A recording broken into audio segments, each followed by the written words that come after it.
Ladies and gentlemen, this interview is brought to you by Burn It Up Coaching and the 21-Day Challenge. And if you're an entrepreneur or high achiever and you've been plateaued, you're stuck, you're spinning your wheels, you're just not making the traction and growth that you want to create in your life, you are vaguely dissatisfied or unhappy, then the 21-Day Challenge might be the reignition of your self-belief, your passion, and your fire that you have been desiring. And so you hit your 21-day target. Your 21-day goal is your single-minded focus that we will be going after together. You'll get one-on-one accountability, daily check-ins, weekly deep dive calls to have you be your greatest possible self and achieve that which is most important to you. So if that sounds interesting to you, it is very intense. It's not for everyone, but if it does sound like a good fit for you, send me a message or an email and I'll send you an intake form to see if it is a good fit indeed for both of us. So send me a message or an email. I look forward to talking to you. Next is the iTunes review of the week. So let's get over to Miss Bree Seeley, who left us our iTunes review of the week, and I'm pulling it up right now. And Bree says, Chris is a brilliant light in the world. His energy and enthusiasm is palpable. So grateful he started this podcast to share it with more people. So thank you so much, Bree. I appreciate you. And if you want to give us a review, we always appreciate that. And you can go to beyourgps.com/iTunes and leave us a review there. Or you can visit us on Facebook, search for Becoming Your Greatest Possible Self, leave us a review there, or on iTunes, search Becoming Your Greatest Possible Self, and we would be happy to receive that feedback from you, how we can grow, how we're doing, and just keep taking steps forward together. So thank you in advance for doing that. And now for the man of the hour, Rocky. Romanella is the founder and CEO of 360 Management Services, LLC, a management consulting firm specializing in keynote speaking, business leadership development, and consulting services. With over 40 years of boots-on-the-ground leadership experience, Rocky creates excitement through his energy, passion, and knowledge. He will connect with your audience regardless of size in a one-to-one conversational style. Rocky will paint a picture through his unique storytelling as he delivers his keynote speech. Through his balanced leadership model, there is a laser focus on customer needs, employee empowerment, and the demands of shareholders. Rocky, are you ready to rock this interview? Chris, I'm ready to go, man. I'm ready to go. Awesome, man. Awesome. You are now live on our marathon, 12-hour live stream marathon. Thank you so much for coming on to do an interview with us and share with our audience about all the wisdom that you've gained, doing amazing things, running massive, massive organizations. Thank you for coming on today, man. We appreciate you. Well, it's my pleasure being here. Now, what hour are you in, man? You got a big day going on here. That's right. That's right. So we're going into our 10th hour. So after this one, I have one more hour, and that's the wrap up, the recap, celebration hour. It's a blast, man. So I've been going for 10 hours straight. Well, you know what? Between the two of us, we'll get some energy going here again. That's right. I'll pump you up. I got that. Awesome, man. Awesome. So let's dive into the theme of the day. The theme of the day is reflection. So Rocky, how has this concept of reflection in your life, in your business practices, in understanding yourself more, understanding your employees, how has reflection played a part in your life? Well, I got to tell you, it's interesting because now that, I'm at sort of the tail end of a career, as you said, over 40 years of business, reflection really becomes a big part of it. And that really was the, kind of the energy behind the book. I mean, I wrote the book with the thought of tighten the lug nuts, with the thought of really recognizing two very important people in my life, my dad, who was such an important part of my life growing up, and my wife, Debbie, who's such a wonderful partner, friend, and a mentor for me in my adult life. And so that period of time of writing the book really gave me a chance, to your point, to reflect, to think about this career and think about the wonderful people I met along the way, and to think about how my dad influenced me, and then now in my adult life, what a large influence Debbie. And so I think that when you think about reflection, sometimes when you think about your career or think about, how do I want to be thought about as a leader, I think the term really reflection can kind of work into the term legacy. And what's your legacy? And for me, legacy is this concept of, did you leave things a little better than you found it? Are people better because of their time with you? Are your customers better because of their interaction with your company? And so for me, reflection kind of moves to this concept of legacy. And so I think that's such an important part of who you are and what you stand for, and what are the things you won't compromise as a leader. Amazing. Amazing. I love how you're starting off with that legacy, and especially the people around you, how they coach you, how they teach you, how they mentor you. And when we take that time to reflect, then we're able to get that wisdom so that we can make better choices and leave a bigger legacy. Well, I think that's true. And I think sometimes people get caught up in this concept of mentoring, that it has to be this formal process. You learn from everybody you engage with and all the situations that you encounter. It's whether you're open to learning or not, and whether you're willing to accept the lessons that are out there for you to learn. But if you're that, kind of person that always wants to learn, then there's always something out there from you to learn, whether it's a good situation or a bad situation. There's a learning in there someplace if you're open to it. Yeah, you got to be open to it though. otherwise it could hit you in the head and you don't even know. Well, sometimes you spend all your time trying to justify what you did was right, and I started out with really good intentions. Okay, that's all well and good, but unfortunately, in business and in life, results are the only thing that really count. Activities don't count; it's results that count. Yep. I love it, man. I love it. So tell us more about 360 Management Services and what you guys are working on today. So we have three legs of our stool, one of which is the keynote speaking, and I enjoy doing that. We have some other 360 members that also do speaking, but I predominantly do the speaking, and I enjoy that. I originally went to college, ironically, to be a high school history teacher and a baseball coach. Wow. And I think that's so important, that teaching part of it. And so I changed my major. I started out at UPS and loaded trailers, and I really kind of took a step back and realized that the best leaders were people who really trained and developed their people and got their people to connect the dots. And really that's what teachers do. And so I never gave up on my teaching aspirations. My classroom just changed from the traditional classroom setting to the business setting. And so I pursued a business career inside of UPS, but I never lost that sense of teaching and the desire to want to be a teacher and so and coach. And so I think that that's such an important part of leadership, is coaching and teaching. And so I think that that's really is kind of sustained me through my career, this feeling like, okay, we're connecting dots and we're getting people to connect the dots. I think that's an important part of that concept of leaders and teachers and trainers. And so I think that I got a chance to do that in a business career. Wow, that's awesome. So I know you started off as that teacher major, right? And then now you're doing that, and that's one of your biggest passions, is educating and teaching. Tell us about the journey in between going from that starting in high school and then college, and then I know you went through UPS and did some amazing things there and in other organizations. Tell us about that journey and some of the challenges that you faced to grow into the man that you are today.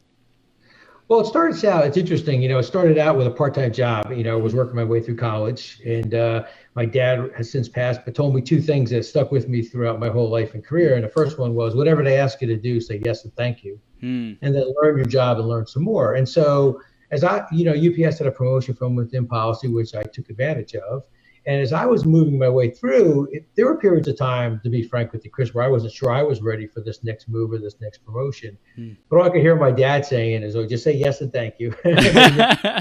When you get in there, you'll learn the job and you'll learn some more, And so one of the things I learned through that process that I think is so important for leaders to really think about and make sure that they, kind of understand that that's part of the role. And that's that there's going to be times when you have to believe in your people until they're ready to believe in themselves. And many times when those promotions presented themselves and I said yes and thank you, I really didn't have the confidence yet, or maybe their experience, to do that job. But UPS believed in Rocky Romanella before Rocky Romanella was ready to believe in himself. And then there was that period where your knowledge and your confidence is almost like at a break-even point.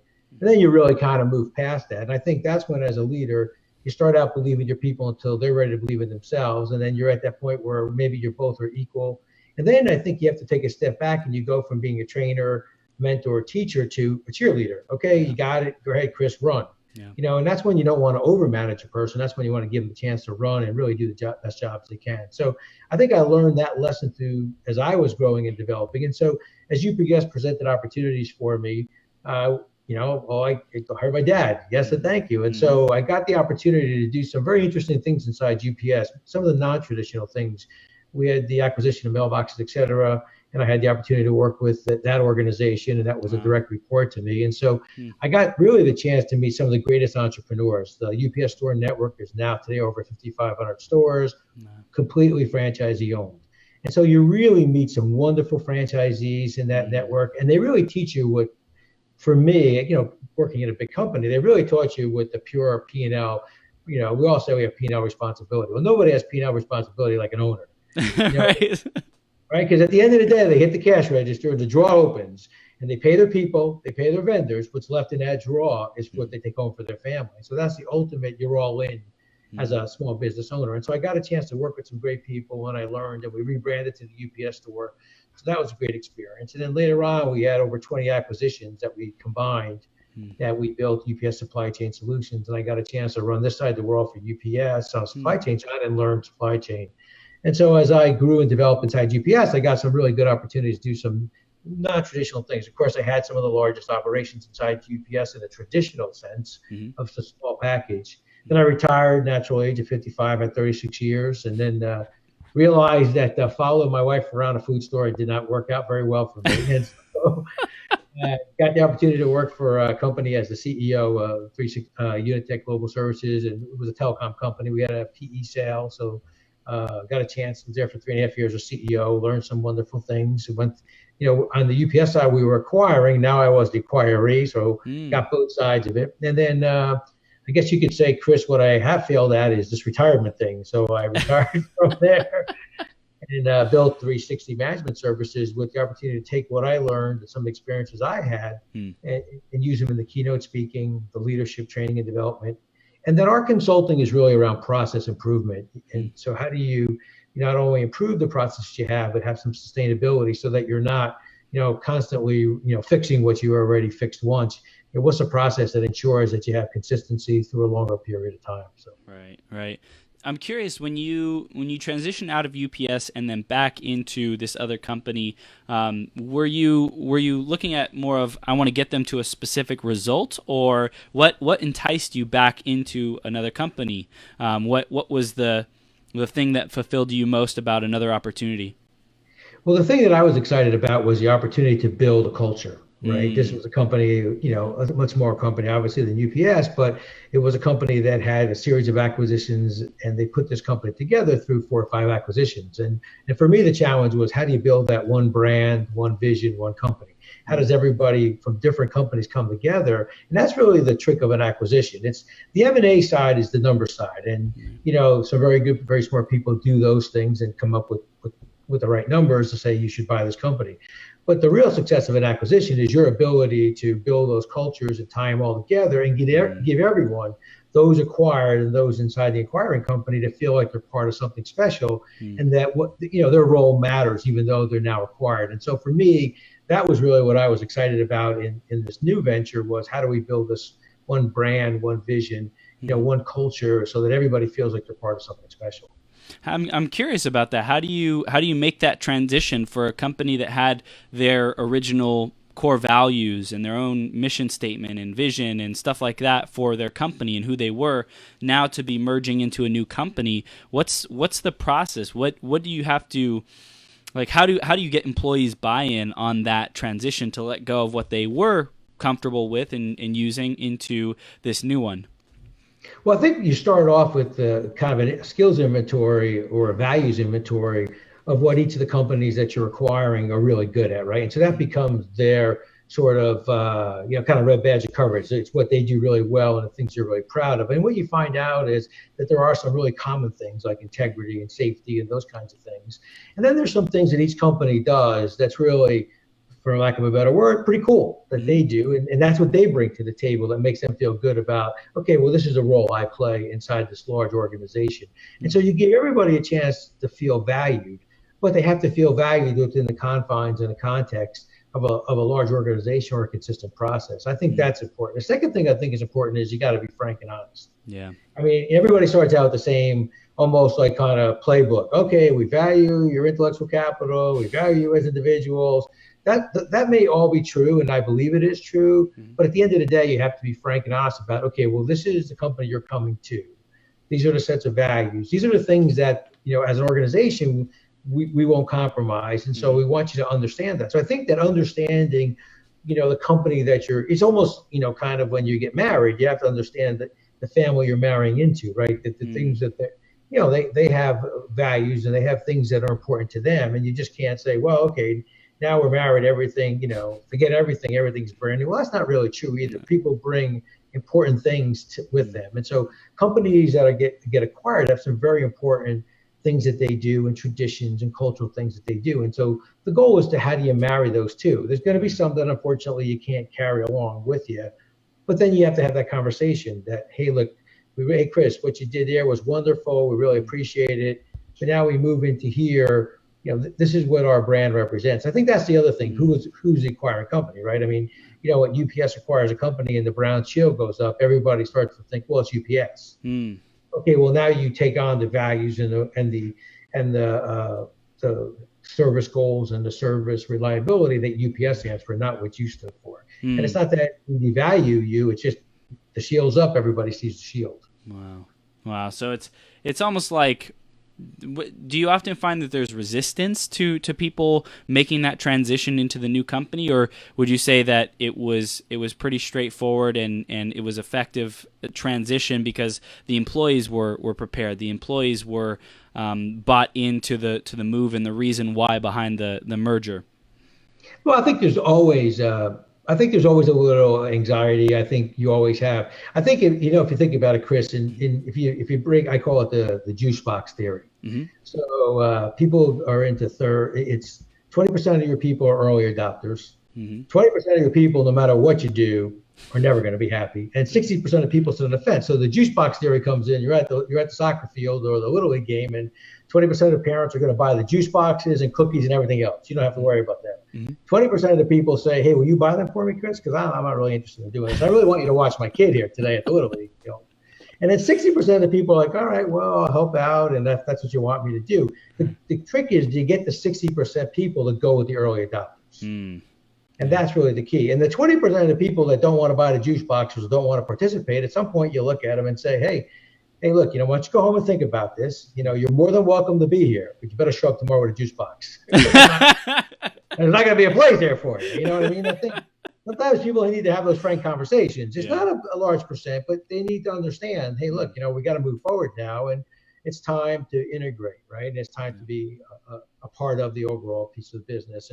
But I think you have to be fair. I think you have to be honest, and I think you have to talk to people politely, respectfully, but I think you have to let them know, because the really good people, the early adopters and the 60% of people on the fence, they're sitting there watching you and I and saying, well, when's Chris and Rocky going to go talk to these people over here that aren't participating, that are going in their own direction, right? Because if there's no value in being good, why be good?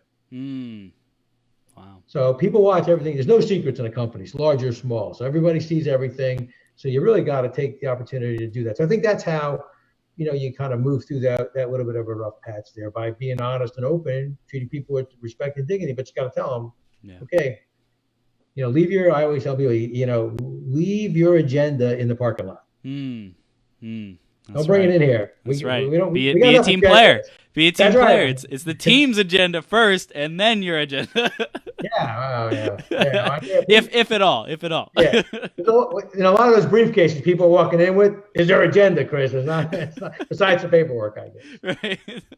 I love it, man. I love it. So I'm curious, is there any challenges that you can tell us specifically, along your journey, UPS or this other company, or even in 360 Management Services, any specific challenges that you had to step up as a leader, or you were challenged as a leader to grow and to really show up as a powerful, authentic, congruent, bold leader? Is there anything like that you can remember where you had to step up and really just you look back and you say, that was a moment where I had to show up as a leader, and here's why? Well, interestingly enough, when I took on the role at Unitech, we had a difficult situation. About 6 months into my tenure there, we unfortunately ended up with a difficult accounting process that now we had to disclose, and we had some issues. And so the problem, at that moment in time, throughout your career, you talk a lot about integrity, but now, it hits you smack in the face that, you've got some issues here. You've got to disclose to the Securities Exchange Commission, you've got to potentially restate some numbers. And it was a difficult time. And so for me, I mean, the first sobering moment was the fact that, this all happened before my tenure. And it would have been easy for me to say, well, it's time for me to move on. Right. But I thought about there's 3,000 people in this company did nothing wrong. And if I move on, potentially the company may not, be able to sustain itself. Right. So for me, I had the conversation with Deb and said, look, do we either stay or do we go? But if we go, there's a potential the company might not make it. So we stayed. And so it was a very difficult time. I mean, I'm really the guy who builds things. I'm the kind of cultural builder guy. Now it became a financial restructure kind of thing. And, and so this wasn't, you wouldn't have hired me for that. I always tell people when a train leaves New York, train leaves California, I'm not the guy that's going to tell you when it meets in the middle. But when they get off the train, they're going to be happy people.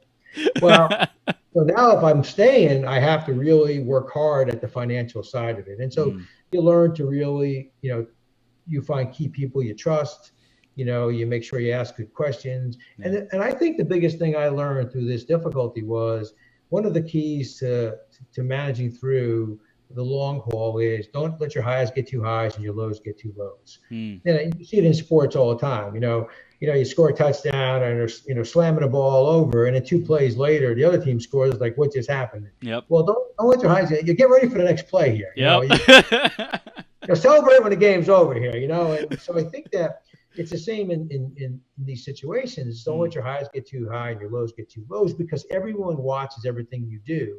And if your highs are too high, maybe you give people the wrong idea that things are much better than they really are. And if your lows are too low and you're just running around like the world's coming to an end, then you send people in that negative direction. Yeah. But I think you just have to manage through that period of time. And so for me, that's the thing I learned the most is how to manage through difficulty, how to really count on key people to get through it. We got through it. It was a good sale. The company is alive and doing well now. I got a chance to move on in a positive. And I learned a lot. So, I mean, so from that was a difficult time, but I felt like, and I, the other thing, Chris, to answer your, the final part of that question is, what you really learn is, there's three things you have to ask yourself as you grow and develop as a person, as a professional. Who am I? What do I stand for? And what won't I compromise? The first two, Chris, you can answer pretty easily. Companies do it all the time. Who are we? Oh, we're this company. What do we stand for? And there's, you walk through a large corporation, there's posters everywhere to tell you who they are, what the mission statement, value statements.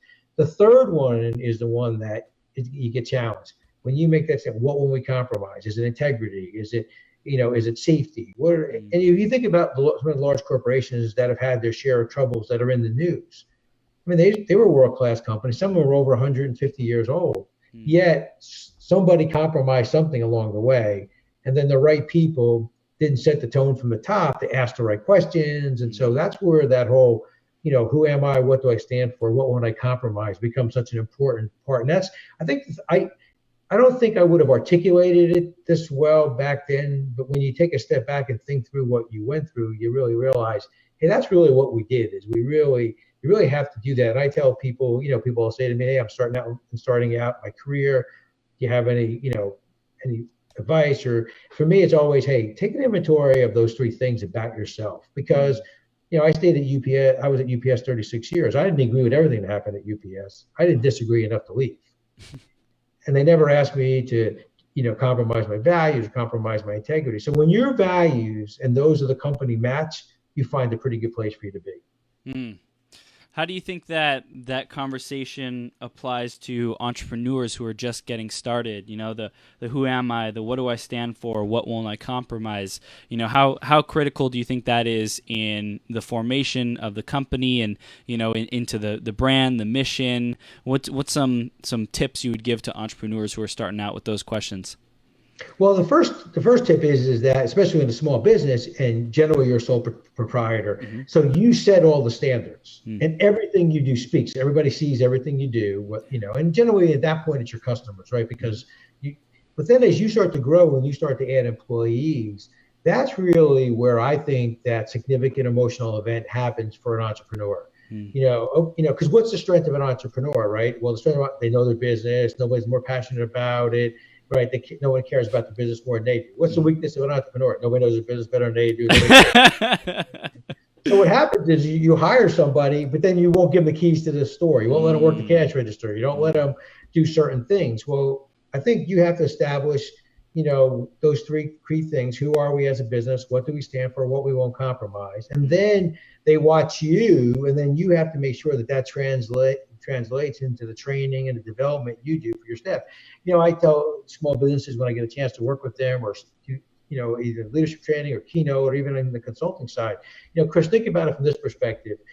Business is growing. Now they're up to 3 or 4 people. It's their peak season.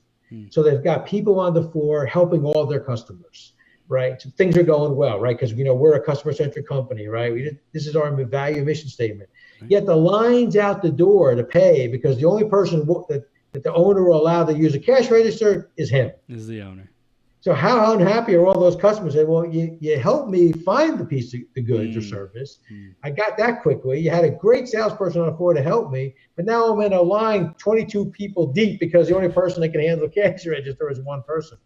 So that's where you have to say, look, you have to learn how to train, develop, have faith in your people, give them the opportunity to grow and develop, so that now you really start to have a process that really is not only good for the customers, but it's good for your employees. Yeah. I'm curious, how do you see your company, 360 Management Services, how do you see it innovating in ways that maybe you didn't see in the past? Like when you're running UPS, and when you were running the company that you merged with, and like now you're doing this company, or you ran the merger for, now you're doing this company, 360 Management Services. Like, what do you see that you're innovating, seeing from a new perspective that maybe you didn't see at the past 2 opportunities? Well, I think what happens is that you start to look at things in a more holistic fashion. And I really got a chance to kind of breathe this concept of balanced leadership to life. And for me, balanced leadership is this concept of there's 3 key constituents in all the decisions that you make. There's your customers, your people, and your shareholders or stakeholders. And so as I grew through my career and then got the opportunity to do different things, you start to realize that in the decision-making process, all 3 constituents have to be represented. And for an example, you're an entrepreneur and you start a new business, and now the business is growing, and now you start a new product. Well, everybody understands what the product is, right? It's been tested. Someone from sales shows up, and of course, everybody from sales got to have like a PowerPoint with 37 slides, 52 things coming in and coming out, right? So the salespeople are always going to be well represented with a good PowerPoint.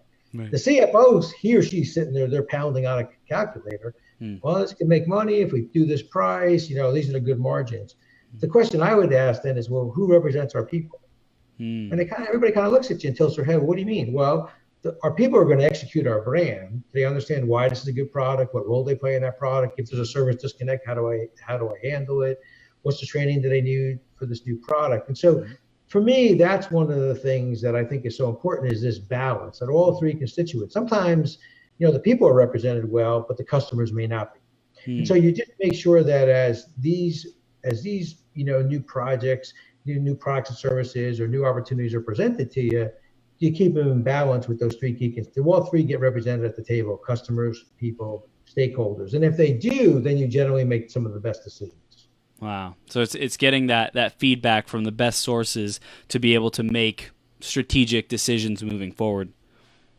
I think that's true. The other thing is it kind of cuts down that, you start something new, and then all of a sudden it's like, oh, we forgot that, or hey, we should have realized that we needed this, and this. So you try to figure out a way to make sure that, look, you're never going to solve for everything, and there's always unintended consequences that happen in some project that you do.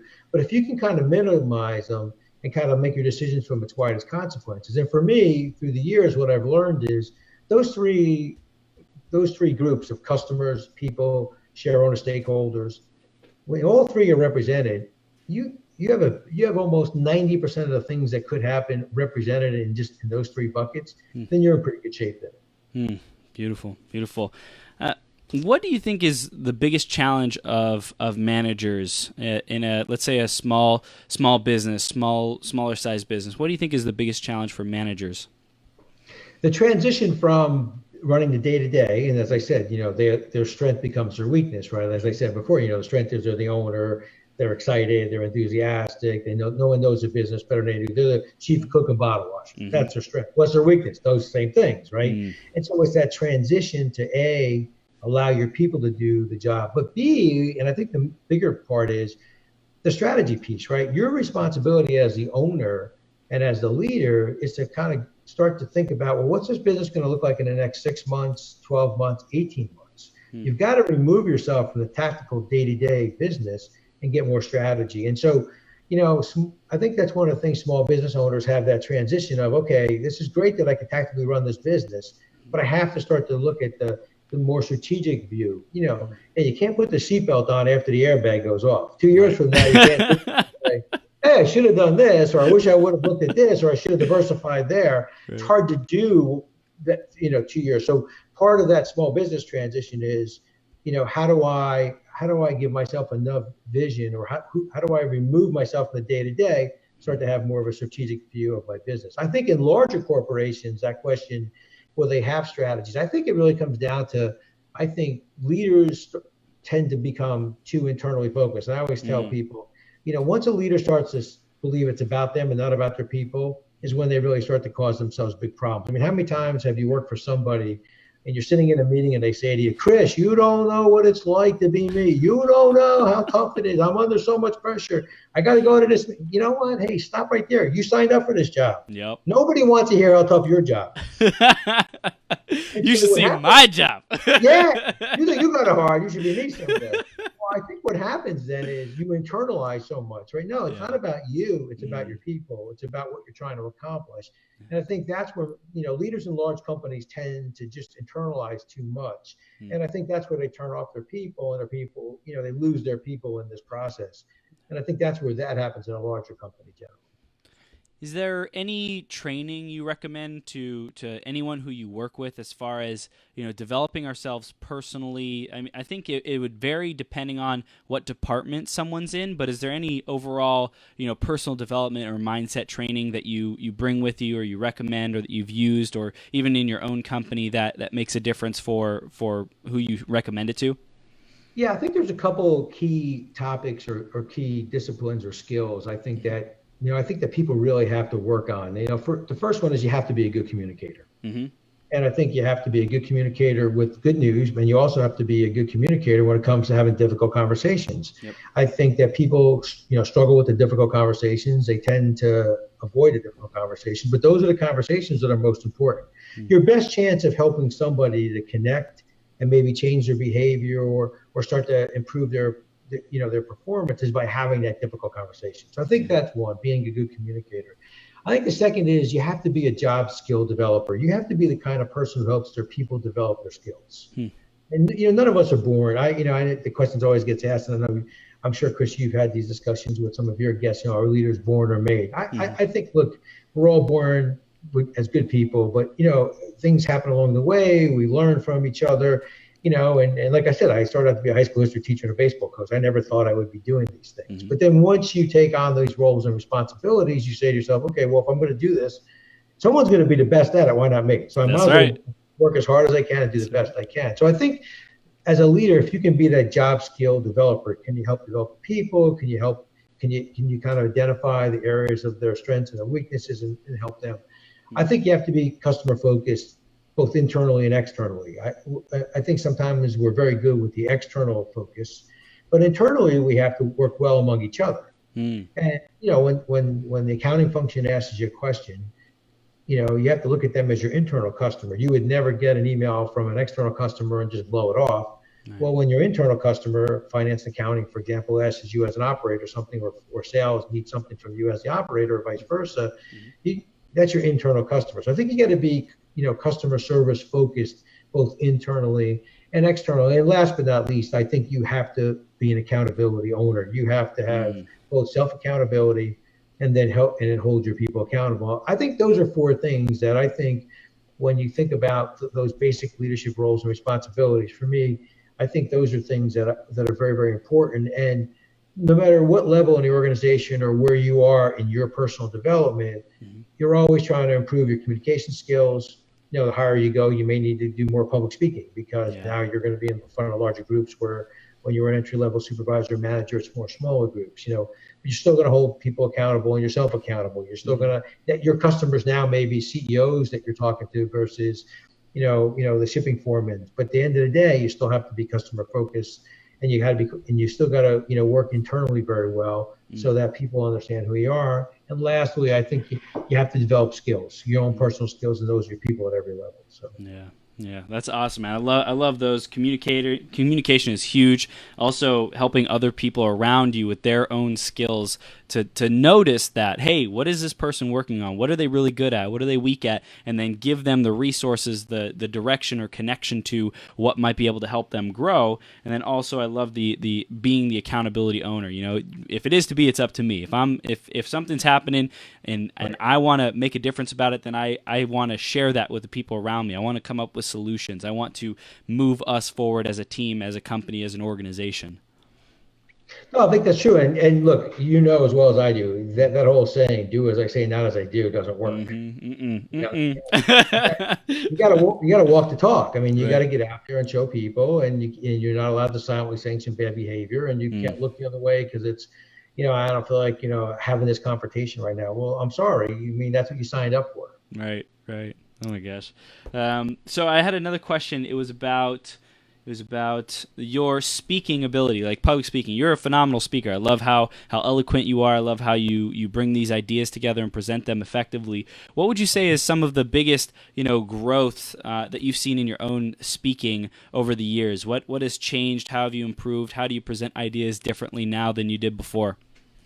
Well, I got to tell you, though, growing up, I was the last person that was going to be a public speaker. I remember in 5th grade, I said, I'll just be the shepherd pointing at the star, at the Christmas play. No speaking parts for Rocky.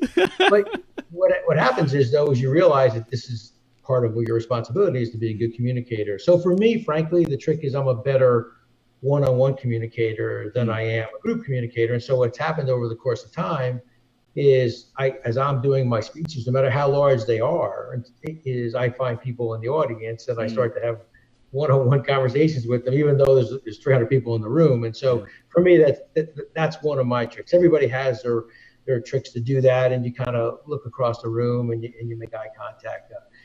The other thing is that I think that for me, it's always been about I have to visualize things. And so I kind of has to connect in my head. Right. And so that's why I use stories and analogies. And I'm always looking for light bulbs to go off in people's heads. And so as I'm doing my talks and my speeches along the way, I would, you're looking at people's eyes and you're looking at their faces, and are they seeing it? And so for me, that's what really gets me pumped up in a talk or in a leadership training class, is that as you can see people connecting dots. It's like it's making sense to them. It's like, okay, this is good. Because you don't want to leave anybody behind. Great teachers. My oldest, Jean Marie, is an outstanding teacher, and won Teacher of the Year award. And for her, I think it's just the way she gets the kids in her classroom to just connect the dots. And I think she's looking in their eyes, and do they connect the dots? And she's so creative in the ways that she gets people to connect the dots. My daughter Nicole is actually a TV producer, and so she's getting people to connect the dots in the things that she does. And both my son Rocky was a hockey coach, and Andrew was a baseball coach, and so they get their players to connect. So I think it's that family thing. But nobody gets people to connect the dots better than Debbie Romanella. She gets us all to connect dots, and she individually works with all of us. And so the last thing on my speaking is, Debbie always tells me, hey, shorten it here. People don't want to hear. You can tell them a story. You don't gotta build them a watch, though. Just tell them what time it is. So she's good at she's good at corralling Rocky Romanella. So I always think of her. Some people say, do you have a watch when you start your speech? No, I got a picture of Deb in my mind that's going to upset at me if I go over the time. So I'd rather make her happy than go over on the time. So everybody in the audience is lucky that Deb Romanella is in the back of my head saying, I love it. Can you shorten this thing up? Oh my gosh, that's amazing, man. Do you have a story that one of your go-to stories, one of your favorite stories that we would love to hear it? Well, of course, there's the title, how the name of the book was, but my favorite story that is really a very good story, maybe not as funny, but so it's one that has Deb in it, and it was probably I think it's one of the most influential things that I learned from her and I used throughout my career. So we met this couple at, so we go to church, and of course the handshake a piece, and I'm sitting there thinking, I want to shake everybody's hand, and Debbie's like, come on, be nice to everybody, because very good with meeting people and stuff. So anyway, so we meet this couple and we go out to dinner with them one night. And so the wife says to Debbie, we have 4 beautiful kids, Jean Marie, Nicole, Rocky, and Andrew. And the wife says to Debbie, so who's your favorite?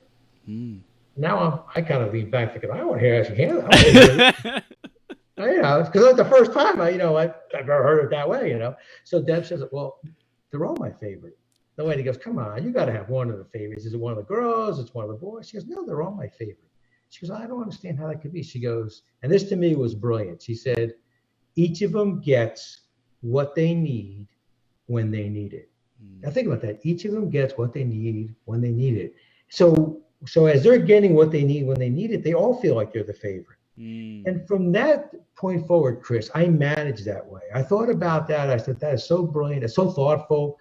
That's so, how inspiring is that? And I thought, so as I managed and I managed, a staff of 18 people, well, if my director of sales was very seasoned, what they needed wasn't me over managing them. What they needed was me supporting them, encouraging them, whatever you need, come to me, but not over managing them. So what they needed was me to back off and leave them alone.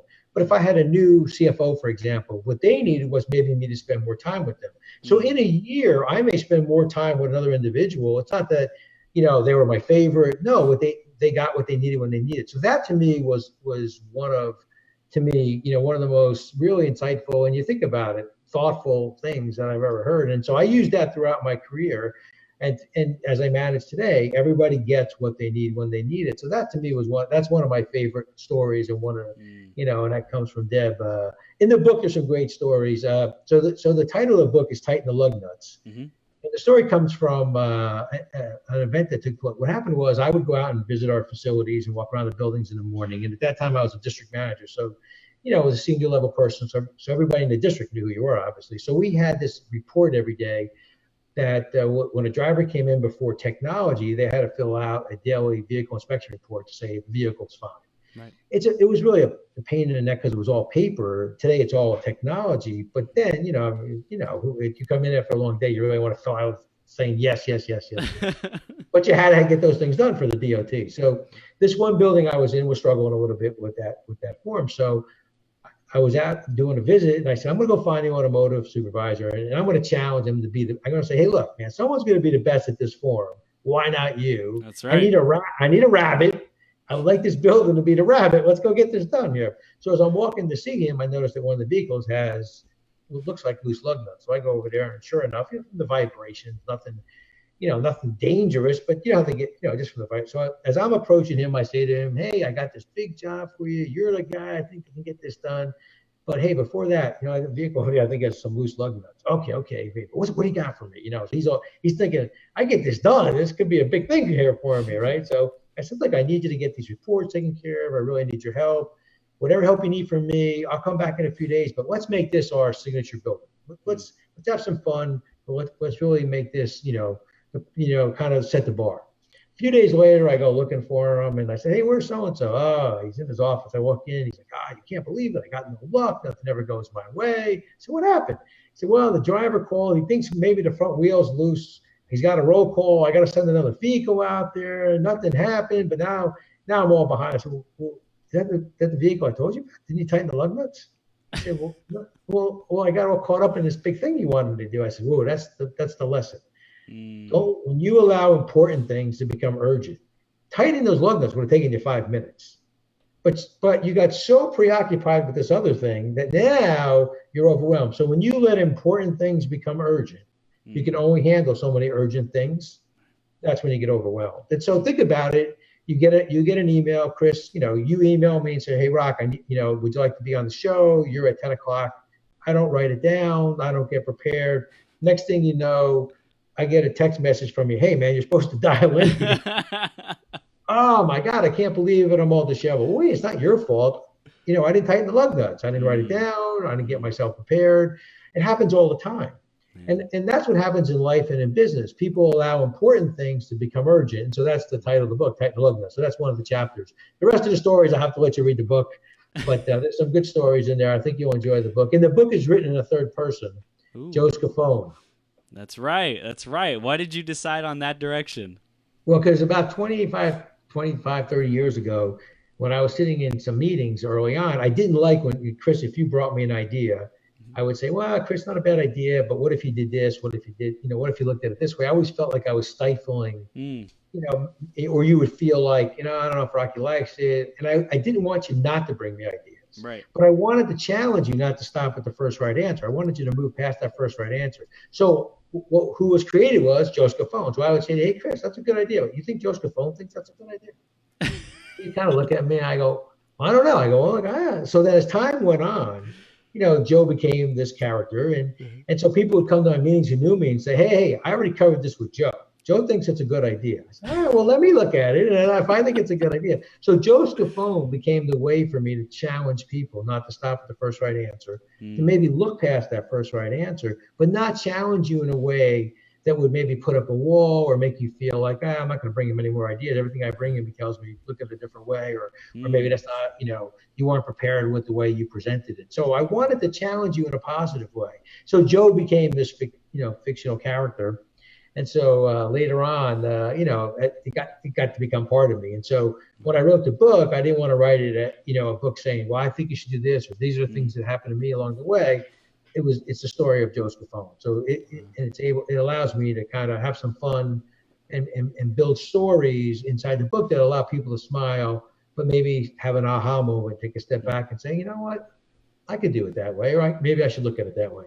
Yeah. What was your objective and outcome with writing the book and putting these stories in and creating this? Well, it's a concept of legacy, right? I was hoping that I could leave things a little bit better, that I was very fortunate to meet some wonderful people along the way, people who helped me, mentored me. I had some great lessons that, I participated in. There were lessons that maybe I taught or lessons that I learned. And so the book gave me a chance to maybe, give people an opportunity to learn and develop and maybe, have a different way of looking at things. And so I wanted to do it in a way that was fun. I mean, look, let's face it, Chris, we work hard enough. Why not have a little bit of fun? Yep. Oh, you have some fun. Each chapter has its own story. I love when people email me and say, this is my favorite story in the book. And then, as I said in the beginning, it gave me a chance to recognize my dad through the book, and it gave me a chance to recognize Deb through. She's a pretty essential figure throughout the book as well. So it's fun. You get to meet the kids, and you get to meet some of and it's written from Joe Scafone's view, so you can have a little bit of fun with it. That's awesome, man. Awesome. Rocky, what skills are you developing these days? So for me, I think the skills I really want to develop personally is this ability to, not only help people connect the dots, but to help small businesses understand, it's special to be a small business. About 3 weeks ago, I was at a conference and I spoke on the topic of, how do you train and develop and how do you hire, against the Amazons and the Apples of the world and the Googles of the world, because everybody feels like, small businesses are competing for talent, but it feels like the talent all wants to go to these large corporations, And so I think for me, the thing that I like to help people with is the fact that don't ever apologize for being a small business. I mean, that's the strength. That's the cool thing that you have, right? You think Jeff Bezos is walking around warehouses saying hello to people, but you can, right?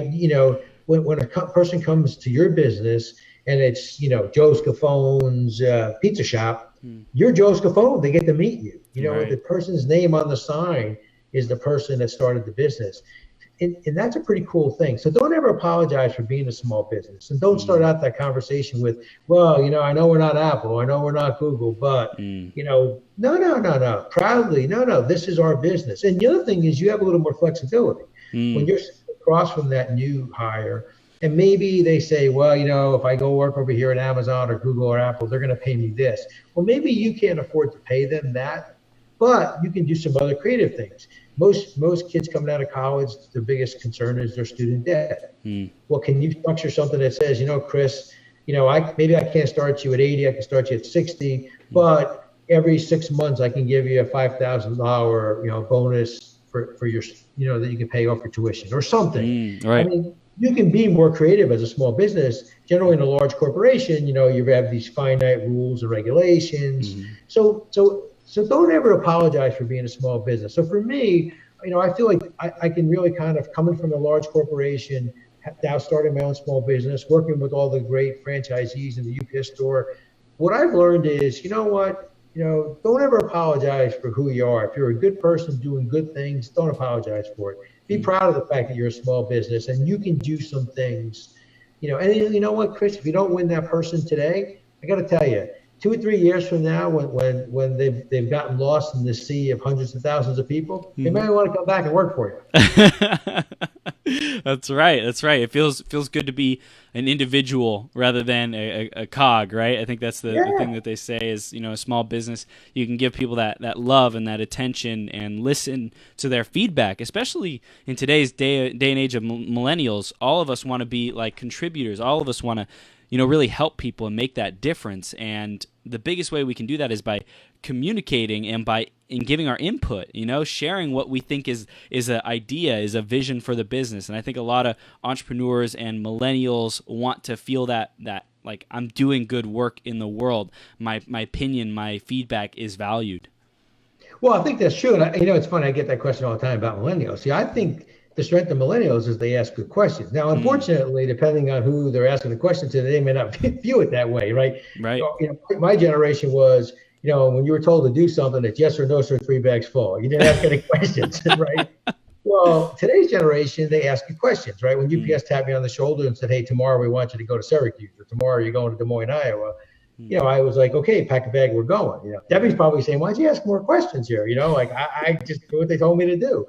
Well, today, I think what separates the millennials is they ask good questions. The question is, well, is this good for my career? Why am I going here? And I think that sometimes people view that as they're challenging you. I don't think so. I think that they're more prepared than I was. I mean, think about it. When I started working, Chris, June of 1976. Wow. I had a beard and a ponytail, and I knew every word to Stairway to Heaven. You think somebody thought I was prepared? I know. I mean, but every generation, people say, this generation doesn't want to work. That's, what, everybody, you find good individuals, you give them a vision of what you need them to accomplish, what role you think they can play, and then you have that confidence in them. You know what? Every generation has great leaders. Every generation has good people that want to do good work. This generation just comes more prepared than we were. And so they ask good questions. Yeah. And so, I think they just have to do it in a polite, respectful way. Sometimes it's a timing or when you ask the question. But if you can navigate that through, I got to tell you, the questions are good questions. You should not be put off because someone says to you, well, why are you moving me here? How does that help my career? I mean, I got to pack up my family. Well, okay, so then don't be afraid to have a conversation with them. Wow. That's awesome, man. And speaking of millennials, you talked earlier about, who am I? What do I stand for? What will I not allow, to be trespassed, my values kind of thing. What else? Is there any other advice or wisdom that you want to share with millennials in particular? Well, I think that the other thing is I think you have to, want to be part of something, right? I think that's important as well. I mean, unless you're a sole proprietor yourself, which you may get there someday, you may start out that way. I think what happens then is you're part of something, right? So what role can I play? And then I think that's important. And I think the other thing is that unfortunately patience is a virtue, and then you don't always get to where you want to get to. I think sometimes but that's frustrating in every generation and all of us, right? Look, there were times when I thought maybe I was ready for the next promotion. Whoever didn't think I was, and then later on you look back and you say, hey, they probably were right. So I think I would say to this generation, don't let your strength of being energetic, enthusiastic also be your weakness. You make sure you're prepared. As my dad told me, learn your job and learn some more. Always try to be learning. How many times you talk to people, they say, well, I've been in this job a couple of years. I'm kind of frustrated. I'm getting a little bit bored. Well, then learn some more about it. Then kind of go outside the normal of that job and see, what more can I learn about it? And if someone's the expert on this, well, then why not me then? Instead of saying, well, I got here like everybody else. I think the key is, how do you differentiate yourself? There's a lot of good, smart people out there. Well, how do you differentiate yourself? What differentiates you from all the other very smart people, good people out there? Yeah.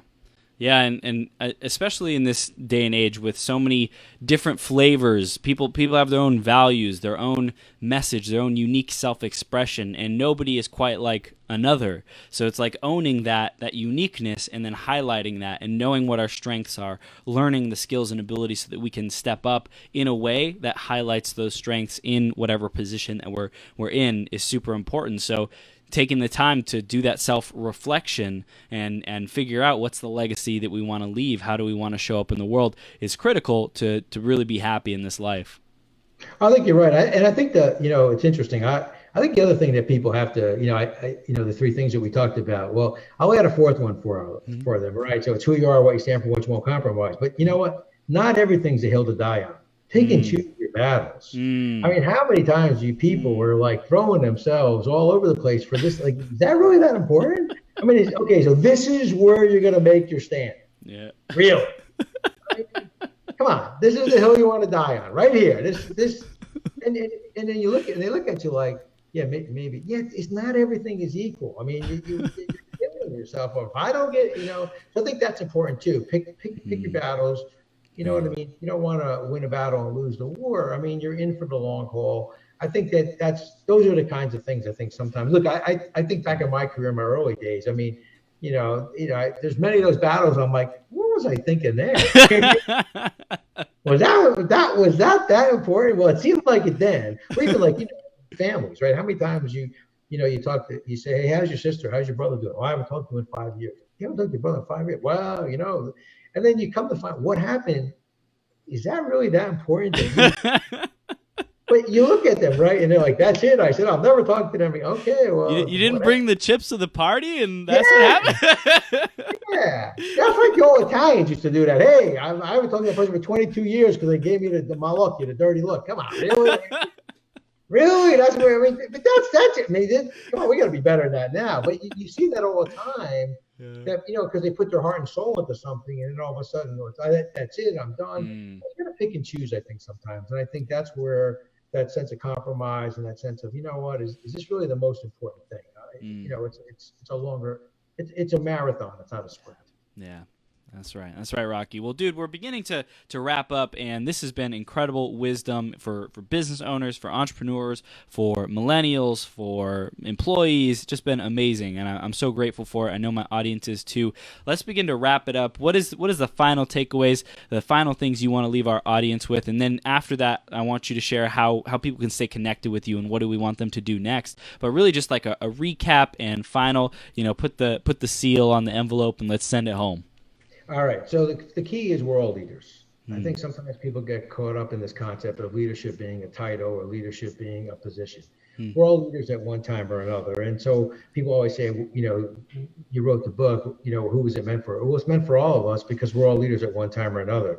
And it's about legacies. You leave things a little better than you found them, right? And so I think that's important. I tell people all the time, I had a lot of great titles in my life, but none better than the one I currently have, which is Grandpa. Right? We have 4 beautiful grandkids, Nico Anthony, Penelope Rose, who I call P Rose, Alviana and Sophia. So very blessed. And so, your life, you really have to take a moment, take an inventory of some of the wonderful things that are going on in your life. And so for me, leadership isn't about a title, a CEO or manager. It's about being a good leader.